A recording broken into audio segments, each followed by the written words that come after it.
გამარჯობა. იცით რომ ვაგროვებ მასალებს, ვალაგებ დასაბუთებას საერთაშორისო გამოძიებასთან დაკავშირებით, რომელიც ეხება ქიმიურ დეკემბერს.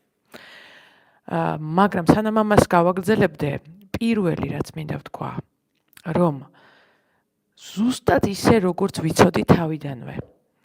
უბრალოდ იმიტომ, რომ ეს არის ჩემი პროფესია, საერთაშორისო სამართალი, ადამიანის უფლებები, საპოლიციო ძალა, ჩემი პროფესია, ზუსტად ვიცოდი შარშანვე, რომ კაცობრიობის წინააღმდეგ დანაშაული იყო ჩადენილი დეკემბერში თბილისში. დღეს ეს ყველაფერი უბრალოდ დასტურდება იმით, რომ ის მეთოდები, რა მეთოდებიც იყო გამოყენებული და კიდევ ერთხელ ვამბობ, დავანებოთ თავი ქიმიურ ნივთიერებებს, ამასაც ალკე ვისაუბრებ და ეს უკვე რა თქმა უნდა დამამძიმებელი გარემოებაა.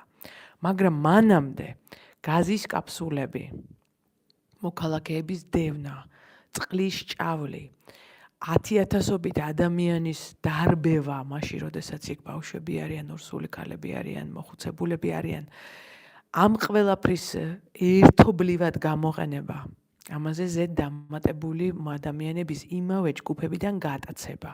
ეს ყველაფერი ერთად. მაშინ ისმის კითხვა, რისთვის იყო გამიზნული ეს?